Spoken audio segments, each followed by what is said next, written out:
the Remote No Pressure Podcast, Bill. Hey, it's good to be back. It's almost Thanksgiving time. Oh, man, it is November. Yeah, look at that. Would you look at it? Would you look at that?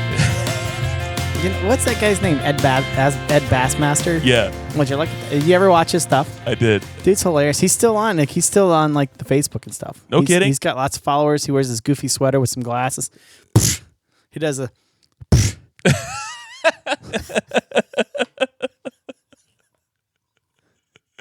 My wife's annoyed by how much I say, like, would you look at that? Would you look at that? it? Would you look at it? Just look at it. It's so annoying, but you do it. You get stuck in your head after a while, you know? Yes, absolutely. It's awkwardly painful to watch that video. The first one with the car. You remember that? Just look at it. Would you look at it? I know. It's so annoying. But I just keep watching it. I know. Yeah, you check out his other stuff and you'll be like, oh man, that is hilarious. Like his newer stuff. Yeah. Oh, he's funny. He goes in and yeah, you just have to look at it. I'll post a couple of videos on our Facebook. Just have to look at it. Just look at that. No, I'll post a couple of videos on our Facebook page. Yeah. Wasn't planning on talking about that. Right out of the gate. Look at that. Right out of the gate. And it's hard to stop saying. It's hard to stop saying. The whole time we're going to think, would you look at that? Yep. The whole entire time. Thanks, the whole Bill. episode. Let's post that to our socials. Oh, God. This episode of the Remote No Pressure Podcast is brought to you by Deli Fresh Design. Mm-hmm. Like how I went down there. This episode is brought to you by Deli Fresh Design.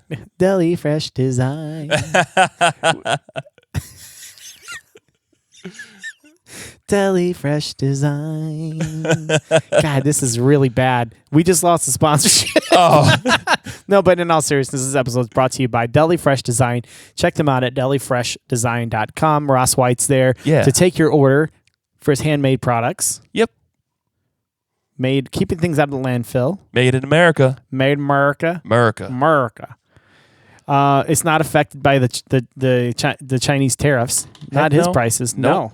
No. They're fair and balanced. Now, if people send him repurposed waders or sails that were made in China, is this still made in America? Well, it's manufactured in America, I guess, because he puts it all together. Take that, China. Take that. Boom.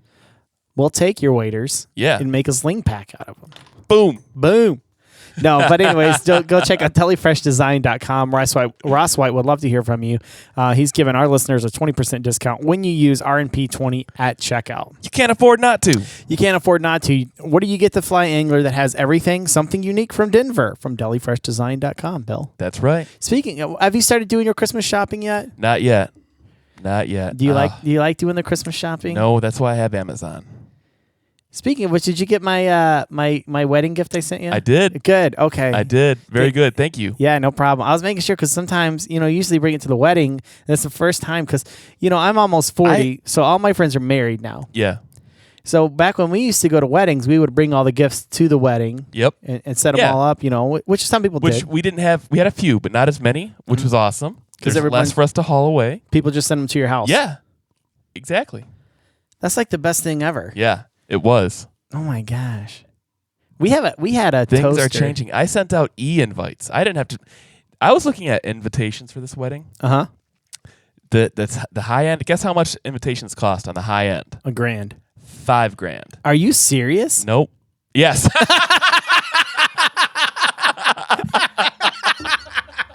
Are you serious? I mean, Dad. I mean, no. There was no hesitation. There was none.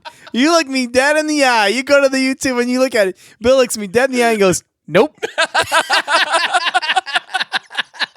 I mean, yes. I was serious. Just caught off guard. Oh Are you serious? Gosh. Nope. Yeah, I was serious on that. $5,000. $5,000, and I went to Evite. Yeah. Free. Or no, I'm sorry, $50 because I had more than 50 to send out. Oh, okay. But totally worth it. Yeah, and then I saw the Evite, you can upload your pictures from that's Friends, really cool. It's like a social media site in and of itself. Right. Yeah. Wow, very cool. Yeah, and then I started getting the Evite newsletter with advertisements. Yeah. I'm just You're welcome. No, everybody has complained about that. Sorry, guys. Did you subscribe to this? No, I didn't. How But do thanks, you, Bill. Thanks for all these emails all the time reminding me you got married and other events that are going on. Oh, yeah. What's going on? Should we do that other one too? What are you, this one? Yep. We can't. I know it's getting close. Yeah? to Christmas time. Yeah. And one of our sponsors, Manscaped. Whoa! Look at this. Look at that. Look Bill, at would this, you, people. you got the trimmer. Would you like I to have talk the trimmer. about They sent Manscaped? a whole nice package. Speaking of whole nice package, You want a people, whole nice package? You want a whole nice package? We got the product for you. Here at R&P, we're looking out for the whole angler.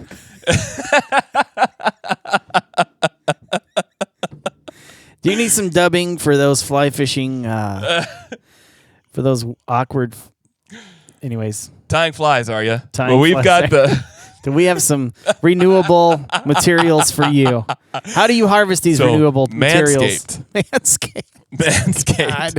When you find out who our guest is, Bill, you're going to be really embarrassed. Go ahead. Oh boy. Well, It's a great product. it's a great product. Let's just leave it at that. Quiet stroke technology. Water resistant, hyper hygienic, adjustable guard. We're just gonna leave it at that. Rechargeable, USB rechargeable. Rechargeable. Very clean product. Very you can use cool. it on your head, your armpits, or wherever. I mean, Anywhere you want. I mean, yeah. Anywhere you want. I'm already starting to feel embarrassed. Yeah. I mean, you're turning red. Not embarrassed from our sponsor. Embarrassed from my behavior. The producer cough is back. Oh, Cough. No, keeping us in line. that's an excellent. That's an excellent product, Bill. It is an excellent product. An excellent line. We have a female guest this week. That's Yeah, why I know. I was seeing that in the notes there. I keep going and going. It's like, wait, hold on for a Wait. second. Boo. Lawnmower 2.0 is an excellent product. It's very professional For him and her. for him and her. Mm-hmm. Enough said. Enough said. Go on. Remote no pressure at checkout for 20% In other news. off. For 20% off and free shipping. Yeah. Buy four, get the fifth one free. Can't Hold it in the camera. afford not to. Lawnmower 2.0. There you go. All done. Great. It's professional. Very professional. Very professional group here. I just fixed my collar. I'm wearing a collared shirt. And I'm wearing a fuzzy shirt. We got a very important Yes. guest today. I wanted to make sure I look nice. Oh, and this is me. And this is you. This is This is you, Bill. In other news. Bill. Go on. In other news. Yeah. Man, I'm not going to use that article because we have a different Whoa. guest. Different guest. Space guest. contraption. So that's not a. Yeah, let's look at that one. Yeah, that's good. That's good. Space contraption. Tilapia. Space contraption parachutes into Michigan couple's backyard. Have you ever had a contraption parachute into your backyard, Bill? Have you ever had a contraption? I've got a few contraptions. I guess this video camera and the computer would be considered technological contraptions. Really? Where does the word contraption come from? I'm sure there will be people who will. It's got to be like a trap, and maybe like how does that work? That word like contraption. Where did contraption come from? Where does the word contraption? We'll have to look into that. But there's a large contraption parachuted to the ground at a farm in Merrill, Michigan this morning. One of the companies responsible for the space junk has already come to the farm to pick it up. On the side of it, it says Space Selfie. Huh. Space Selfie. Interesting. Nancy Welk says she and her husband Dan were about to go outside and work with their horses today when she heard a loud noise outside. She looked out the window and didn't know what she was seeing lying in a pile in the yard. Outside with a closer look, they found a four-legged object with an aluminum foil wrapped box. The top of the conglomeration had what appeared to be solar panels. Conglomeration. Conglomeration. So that's what that contraption is. It's a conglomerate. It's a conglomerated contraption. Inside the box were two large cameras and one Samsung cell phone. I would keep it. Fell in my yard. Inside the box were two large cameras and one Samsung cell phone. Mm-hmm. I would imagine that would be out of range. God, there's so many there's so many conspiracies right now we could go into. Yeah. I wonder if it was flying Was over. this the Koreans doing this? Was this over Vegas the night of the shooting? Whoa. Oh, man. That's the question. Whoa. The Welks didn't see the junk fall, but they found the parachute attached to the contraption, and the parachute was stuck in one of the trees. Wow, that's interesting. I would be so ticked, though, too. Like, this tore up my yard. And this is on M Lives. This is Michigan, So, Grand yeah. Rapids legitimate website. Yeah. I know we do a lot of ding dong post about stupid stuff. No, I mean, no, we've got a professional guest this week, Bill. We're gonna tame this down, okay? Ding dong was not the right word to use.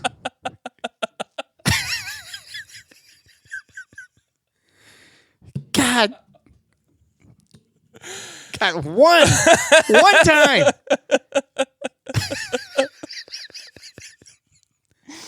God, we will never have another female guest on our show after this. At nearly the same time, a large balloon came down onto a power line in Wheeler, Michigan, a few miles away.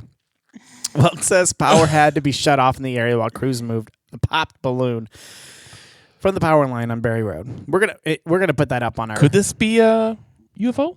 You think it's UFO? Well, do they use Posing Samsung? as Samsung? Could the Koreans be behind UFOs? Could South Korea be an alien nation? I mean, I don't know. You know, 'cause that's where Samsung comes from. That's an interesting point. But I'm grasping at straws there. You are. And the thing is, this has absolutely nothing to do with fly fishing. Nope. Just a fun topic. But space contraptions are a lot of fun. I've always been fascinated with space contraptions ever since I was a kid. Think of all the cool flies you could make out of that, too. The aluminum foil and the solar dealy jobs. Yeah. I don't know, dude. Rip that apart. Maybe I don't know if there's any fly material what if here. There's space bacteria? They've found space bacteria on like the space. What is that? The big thing that the astronauts live in up in space. International Space Station? Yeah. There's been like bacteria that's formed on the sides that's living, even though it's out in space. How does bacteria live in a vacuum? I tell you why, because we've never been to space and the Earth is flat. Whoa. Just kidding. Speaking of highly educated. That's like a bad joke. Speaking of highly educated, like seriously, our guest this week is Shannon Constantinides. Yeah. Now, remember the fly fishing fight doc? Yeah. This is his wife. Oh, wow. She tags us in all kinds of photos and stuff. Oh. Very highly educated couple. And here we've dumbed down everything. They are the fly fishing couple. They're a power couple. Very highly intelligent. Mm-hmm. And they've both been on the show with a couple knuckleheads. Right? We're talking about sorry, Shannon. The flat earth. We're making inappropriate jokes. I'm really sorry, Shannon. Now I feel bad. No, don't feel bad. She's really cool. Oh, cool. She's oh, thank God. She's quite the fly fishing angler, and we'll put up her links to all of her her socials. But thank you very much. And also, if you guys listen, tag us in your photos. We'd love to see what you're doing and share them with our congregation, audience, or whatever. Why do I want to say congregation? Why do I want to say that? But we'd love to share those. Thank you very much, Shannon. We're really proud of what you and Fly Fishing Fight Doc are doing with your nonprofit organizations, which you can see the links in the show notes. And welcome to the podcast. Let's light the fire.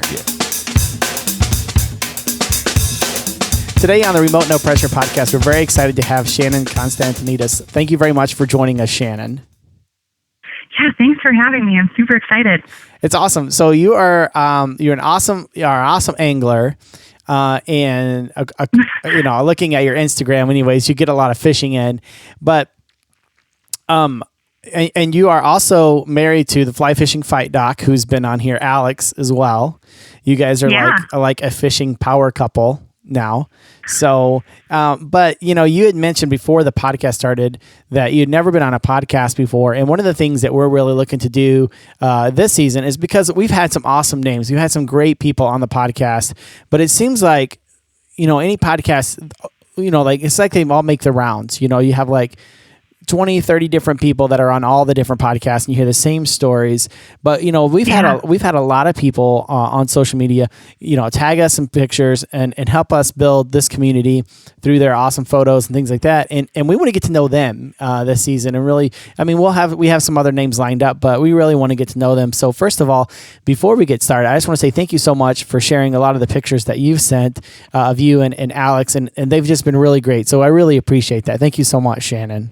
Oh, yeah, of course. We, first of all, I would like to correct you. I am not an awesome angler. I am a very enthusiastic angler.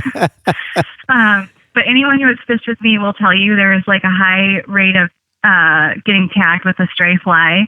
So a lot of the guides that we've fished with that are now our friends because as Alex mentioned, I like to talk to people when I go fishing. Will tell you they have like been hit with an errant cast before. So I appreciate the compliment, but it's completely not true. I'm just very enthusiastic about it.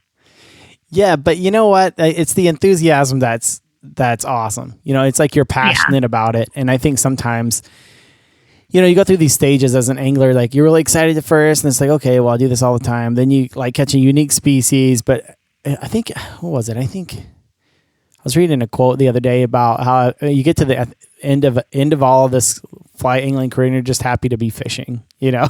But like, it's that exciting part that you're so excited. Why do you think you're so excited about it? What's causing that for you, Shannon? Well, I grew up in a real outdoorsy family. I'm from Colorado. It's like, I was listening, you know, I listen to your podcast and like, I feel like everyone grew up in an outdoorsy family, but, so I grew up in Colorado and we didn't really have TV growing up and my parents were really into unschooling. And so we spent a lot of time out in the wild. Not like on our own, but like my parents wanted us to learn about like geology or something. They'd pull us out of school and we'd go, hold on. Hiking. Hold on, Shannon. Okay. Sorry, I didn't mean to interrupt you, but unschooling, can you tell us a little bit about that? What is that exactly? It's Alex just walked in. He said hi. Oh, tell him hi.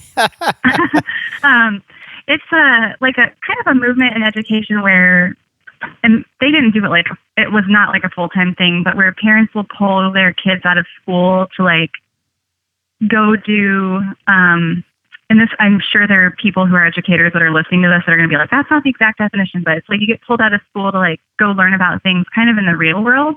And so we would, like I said, we'd go hiking and my parents would have us study geology while we were out and about, or if we were going to learn about weather, they'd take us skiing and we'd learn about like, how does the weather create, the snowfall that allows for skiing and that kind of thing.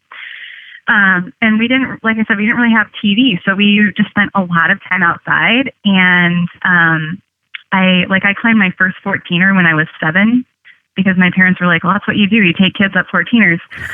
But we had so I just always loved being outside.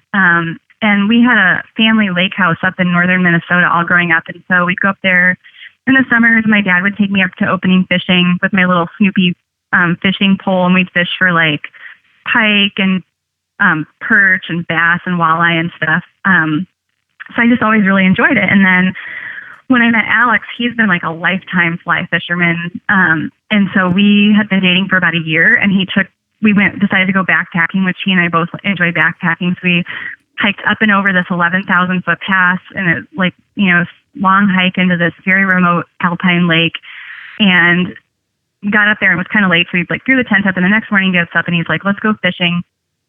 And so he got out a spinning rod for me and it had been a long time for me. And I tried to use it and I was like created a bird's nest out of all the line. And I was like, can I just do what you're doing? And he's like, why don't I cast and then you can set it and we'll like just alternate. And we hit an epic hatch, like crazy. Every single cast you would catch a fish. and as you know, Alex only dry fly. So this is all in dry fly. I mean, we caught like hundreds of trout. And so gosh. I was like, fly fishing's amazing. Why does everyone say this is so hard? It was like the best, the best first fly fishing trip ever. And then I went through a few years where I really didn't catch very much, but it was still that thing of like getting outside and spending time with Alex and, just like enjoying nature and being connected to nature. So that's really like where it all started. And that has not changed. Like any excuse to get outside and like be connected with nature. And it's something that Alex and I both really enjoy. And he's gotten me into saltwater fishing, which I freaking love.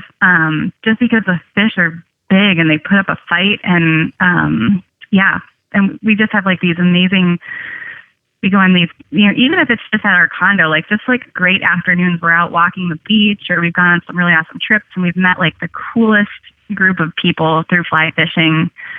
It's just such a cool community. So I hope that newness never wears off for me. I don't I see Alex has been fishing for decades and it hasn't worn off for him. Like he still gets just as excited when he catches a fish as I'm sure he did as a kid. And he like loses his mind when I catch a fish because it's like extra exciting for us. Right. Yeah. That's awesome. Yeah. Yeah. I'm reminded when I talk to you, I'm reminding of Heather Hodson. I don't know if you know her or not, but she's been on the show and she's very enthusiastic. And there's no one I don't care who you are, has a bigger smile on their face than Heather Hodson on her Instagram page. She's so excited, and she's got a medical background as well. But she's just very excited also, and she's been doing it for a long time. So it's probably not going to. You're probably just excited, and that's great. You just. I mean, when you find something you love, and we're so lucky to like be part of the time in Florida and part of the time in Colorado. So it really like Alex gets to like get his fix of dry fly fishing, and I get to get my fix of saltwater fishing. So that has worked out really well. It's been really just a great hobby to have as a couple. Yeah, it is awesome. Now, the reason I made a big deal about the unschooling thing. Okay, so let me bring it back there. Did you go to a traditional school at all, and your parents would just pull you out, or were you completely unschooled through your entire schooling career? No, we just went to like a regular public school, and they would just pull us out when they felt like pulling us out, and we just had some. Alex and I joke about it a lot because we just had very different upbringings. But like we would go on a road trip, like we read, for example, Little House on the Prairie, Little House on the Woods. We went on a road trip and like went and visited the historic sites where those books, where Laura Ingalls Wilder lived when she was a kid and wrote about those in her books. And then on the way, like my parents would have, this would sound super creepy, but they'd have us stop by like these, very small towns have these really old cemeteries, and you could like walk through the cemetery and like study the epidemiologic patterns of like what diseases went through a community, which is, I think, kind of cool. Like, I think it's cool that kids can learn that stuff and you can learn history through that. And so we did a lot of that kind of thing, stopping by, lots of road trips, stopping by roadside markers, lots of reading. I just think there's a really big advantage in not having a TV in the house with kids. Like, we didn't play any video games, anything like that. And my sister and I were both competitive swimmers. So on the, the other side of that too is that we trained a lot every day from a young age.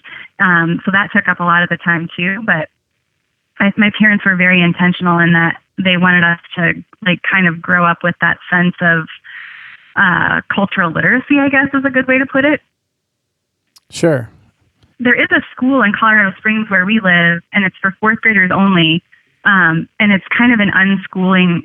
I think you get it through a lottery, or it's like a 1-year charter school or something. I know it's just for fourth grade, but it's like they unschool, and it's called the School in the Woods, and they like go out and they like farm stuff and do like ranch type chores, and all their school is focused around that type of thing, which I just think that's a really cool model.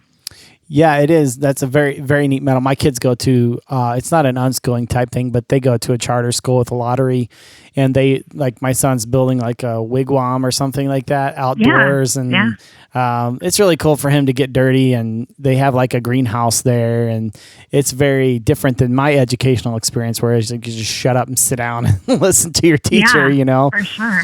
Alex and I kind of laugh about this too, just again, because it's just such a different perspective, but a lot of the kids I went to school with, so in Colorado Springs, I grew up on the west side, and there's an old historic, it used to be the White House Ranch, but it's called the Rockledge Ranch now, but it's an old historic living history site. And so a lot of us would volunteer in the summer as like Chautauqua volunteers and be living historians like you would see at Colonial Williamsburg or something. Sure.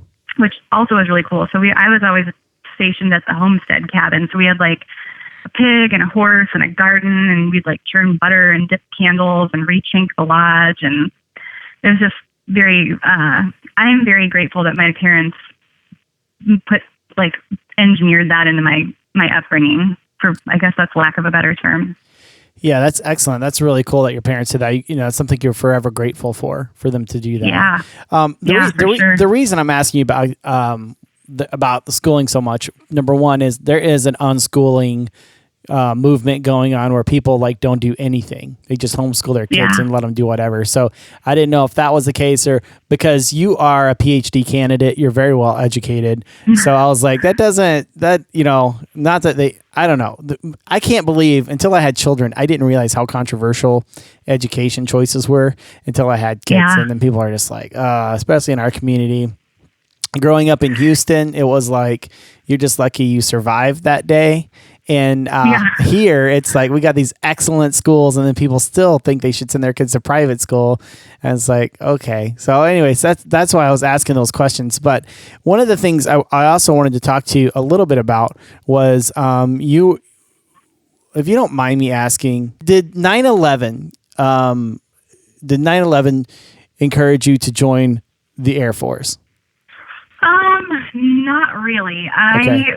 I am like about I think fifth that we know of, like fifth generation military service person in my family. My dad he got in right at the end of Vietnam, and my grandfather was one grandfather enlisted in the Navy, and the other grandfather was a World War II P-51 Mustang pilot, and my great grandfather was in World War I in France.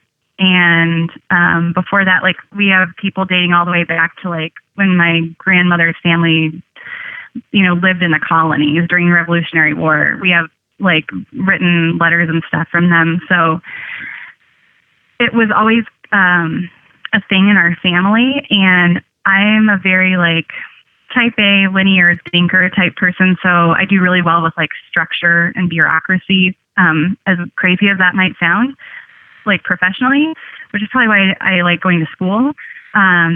So I decided after I finished when I was in nursing school, I went through a 4-year, bachelor's of science in nursing, that I wanted to do that in the Air Force. And then 9/11 didn't really, I'm trying to say this so it doesn't sound like it didn't really change it, because I already knew that that's what I wanted to do. But it did kind of reaffirm the belief in that, there are people, and what I learned actually being in the military is there are people all over the world, not just the U.S., but people all over the world that need looking out for. And I think that just speaks to a lot of like what we learn in nursing about being part of like a collective humanity in a way, if that makes sense. Yeah. Yeah. So it was, my experience in the military really shaped who I became as an adult, and it was a profoundly life-changing experience. And I'm really glad I did it. And I know a lot of people are like, well, everyone should have to do a couple years in the military. I definitely don't think it's for everyone. I think there's probably some benefit to the argument of like people being in some sort of public service for a couple of years. But the military suited me really well, especially being in the medical side, because I'm not somebody that would want to pick up a weapon. I'm sometimes even fishing, and I'm like, man, these poor little fish. But then you catch fish, and you're like, this is so awesome. So being in the medical side of it was a good fit for me, and I'm really glad that I did it. And I just met the most awesome people. I was in the Air Force active duty, and then I switched when I was in graduate school into the Army Reserve. So I've seen both the Air Force and Army side, and they both I've just amazing people. I had great experiences in both departments of the service. That's really awesome. Well, I want to talk a little bit about your fishing experience as well. In the first part of this interview, we talked a lot about the way you grew up. So you grew up, your parents were very involved. You were a competitive swimmer. I can tell that you come from a competitive type A, even family. Your military goes back. Your military, how is that carried on into fly fishing? Because, I know a lot of nurses, and they're very, they have their community of nurses, right? Mm-hmm. And it's a very close-knit group. We interviewed some firefighters earlier in this season that it's also a very close-knit group. Has that carried over? So 2 questions, I guess. The first question would be, how has growing up the way you have affected your fly fishing? Are you like a type A, the fly has to look perfect and the trip has to be perfect? And also, do you feel the same kind of camaraderie you feel with your nursing friends? Oh, yeah. So I think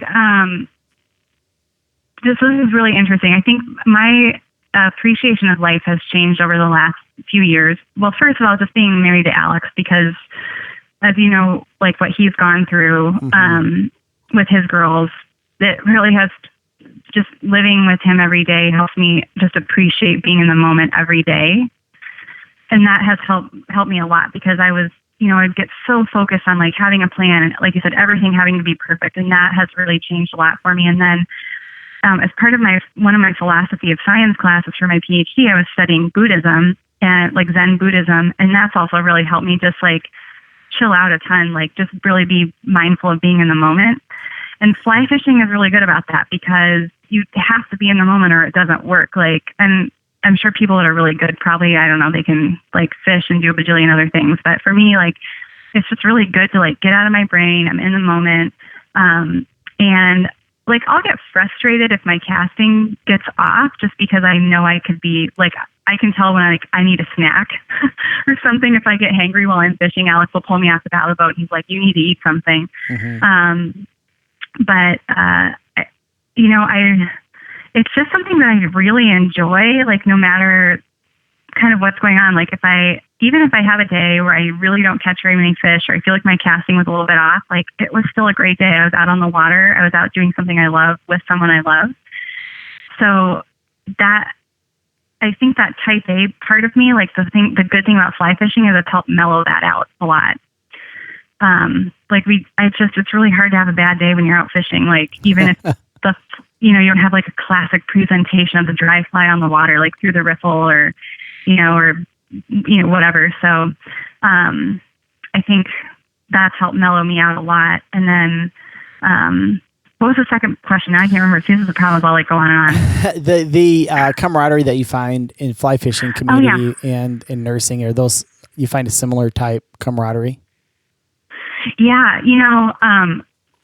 absolutely. And so, like, obviously, I guess 99.9% of the time I'm fishing with Alex, but we have made like the most amazing group of friends through fishing, and we joke about it a little bit, but like we have become really good friends with a couple of the guys that we fish with, like Patrick Smith, who runs Swamp to Sea, or Captain Will McCabe, who's out of Isla Morada. Like those two guys, we've stayed, and Will came to our wedding, and we see Patrick all the time and talk to him almost every day, like through social media. We're like messaging, but even like beyond that, just connecting with other anglers on social media has been really cool. Like I was messaging back and forth a little bit when the hurricane came through Abaco with Meredith McCord and Oliver White and some other people that are like, I think in other sports or other parts of the world, you just wouldn't be able to like message these people that are really big names, and they'd be like super responsive and really awesome to talk to. And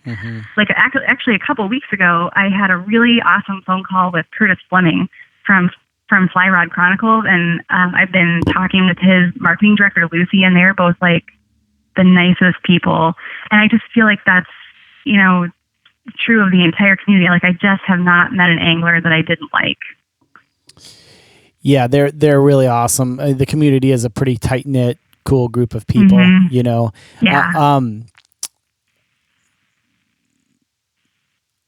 Sorry, my mind went blank. That's okay. Actually, it didn't go blank, but I'm gonna stop.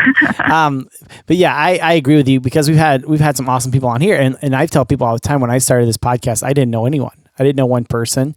I didn't know a soul. And it's grown to like, I've got some really deep relationships with some people, with some previous guests who've been on the podcast, and it's really cool that they're so open and willing to talk with us.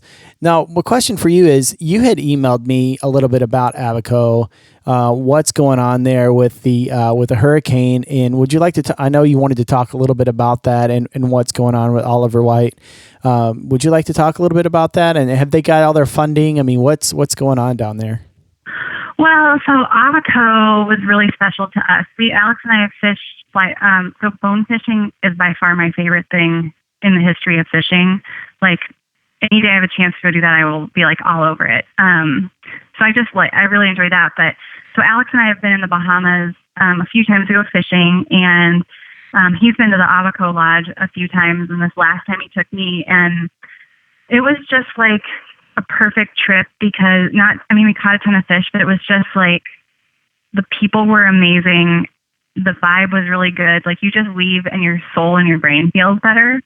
And so for us with like just our day to day and being in medicine and, just the intensity of that life can get sometimes, like, I feel like that's such a special gift when people can help you have that type of experience. And so when the hurricane went through, it was, really heart-wrenching for us. And I can't even imagine for like our friends that were the lodge managers down there who had just left. not knowing if our friends who are the guides and staff down there, if they were safe, not knowing if their families were safe.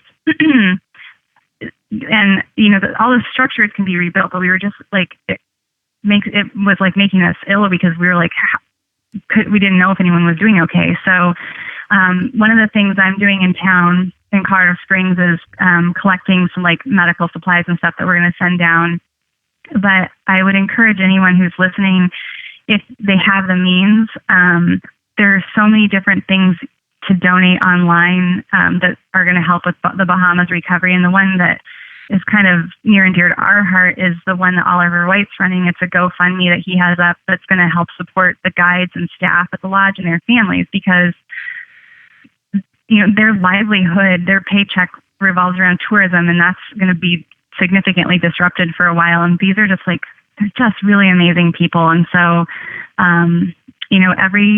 every dollar helps. So even if it's just, like $5, like that is going to help somebody. So, and Alex and I are involved in a lot of different nonprofits, but I feel like that right now is kind of a pressing, urgent need just to kind of help get these folks through. Yeah. So, and thankfully our friends down there are safe and accounted for, and we've been in contact with them, and just found out today that Ivy, the lodge pup from Abaco, survived the storm. So that's another thing of good news. So, but just natural disasters it's hard because you feel so out of control. But I feel like this is, one little way to help some folks out that are really going to need it in the, coming months and years. Yeah, for sure. And we'll put the link up, that link that you sent me to Oliver White's GoFundMe page. So this will air in a couple of weeks, but we'll make sure that gets out there and that gets funded. Yeah. And also, if people aren't familiar with the Fly Fishing Fight Doc, so season 2, episode 16, we actually interviewed Shannon's husband, Alex, and he's got the Never Alone Foundation as well, which helps with adoption as well. Do you help Alex quite a bit with that one as well? Not as much as some of the other like board members, but I usually, help advertise for different events they have, and, just like do little things like helping set up and clean up from, like when they have like their annual 5K, or we have the foundation if anyone ever wants to travel out to Colorado Springs, they have a really cool black tie gala. That's it's very unique in that it's a family-friendly gala, so you're encouraged to bring your kids, and tickets are priced like very reasonable for a family. So we have lots of families that come in that, it's hard to get your kids to a dress-up event, but it's like tailored toward kids. There's like a kid-friendly DJ and like lots of kids stuff to do, and like kids running around everywhere.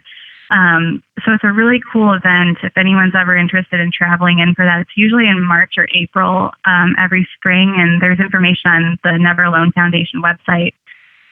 So I think one of the things I do with that a little bit is just help with outreach and get people to events, but that's a really cool event. So yeah, I'd be happy to have anyone contact me if they're interested in more information on that or bringing their kids out.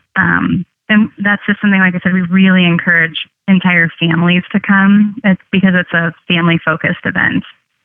That's great. Well, we'll be sure to put both of those links up there for Abaco and also for the Never Alone Foundation, which I didn't even know about until the very end of Alex's interview about his foundation. Yeah. I'm like, what? I want to know more about this thing. It's so awesome what you guys are doing. So what's next for you two? I mean, you're going to chase any more unique species, and what? I know you're busy studying, but what's next for you? Yeah, well, I'm in my last year of my PhD, so hopefully get some more fishing in, and we're actually moving from our place in Florida from up just north of Fort Lauderdale down to Key Largo in a couple weeks. If all goes as planned, so that's like super exciting for us.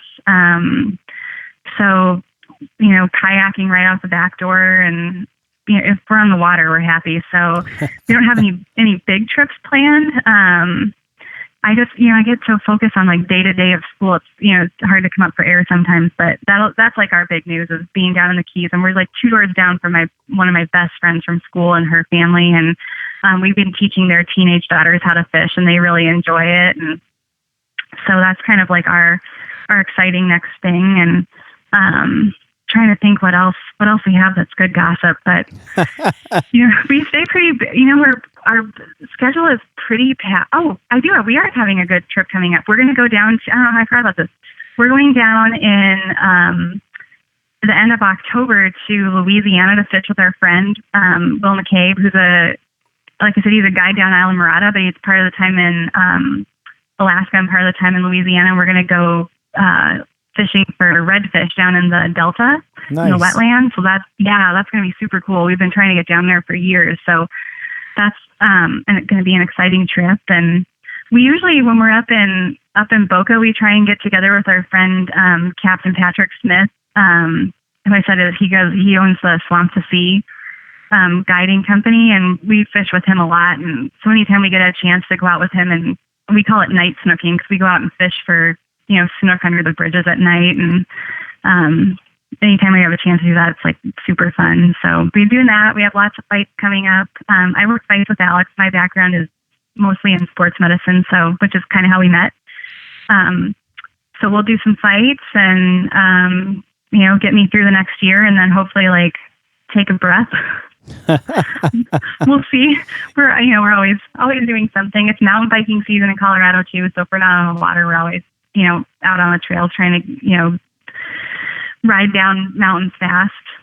Right. Well, that's awesome. You guys sound like the perfect couple. Like I could probably not keep up with either one of you. You're always going on that go. So, but open invite ever. If you're ever out in Florida, open invite or down into Colorado, let us know. We'll hook up some fishing or do something fun. Yeah, that would be great. Well, thank you so much for hanging out with me a little bit, Shannon, today. And tell Alex we all said hi. And we'll put all the links up and also links to your socials. And thanks for tagging us in the photos you sent. We really appreciate that, Shannon. Oh, yeah, for sure. Well, I really appreciate you having me on. This is like I said, super exciting because I think by far I'm, like I said, the least skilled angler you've had on. But so I just feel like I'm like looking through the podcast and listening. I'm like, I feel like these guys might regret having me on, but because I don't have much to say skillfully about fishing other than how much fun it is. But yeah, that's awesome. Well, thank you so much, Shannon. Well, that was an excellent episode, Bill. Yes, it was. Thanks again for hanging out with me this week. It was a pleasure. You're doing a great job editing. Oh, thank you. All the audio and being inappropriate when we have professional people. I don't know why. I just jumped to it today. Fully caffeinated. I'm really feeling the groove. It just felt right. Yeah, it just felt right. It's always good to act on your feelings. Not always. Sometimes that'll land you in jail. It's always good to just, if you feel something, just do it. Just do whatever, Bill. Just do whatever feels good. There's no greater treasure than pleasure, Bill. So do whatever you want to do. That was actually a Greek phrase. No kidding. From the Romans. Yeah, because they had all these different weird gods and all this stuff. How do we get on this? I don't know. Anyways. Subscribe to our YouTube channel. Check us out at remotenопроpressure.com. Mm-hmm. Leave us a review and shoot me an email, jefft@remotenопроpressure.com. And for the month of November, I will send you out a free decal. Oh, that's very generous of you. There you go. We want to give. We're a giving society. Want to be a generous like group. The Romans. Yeah.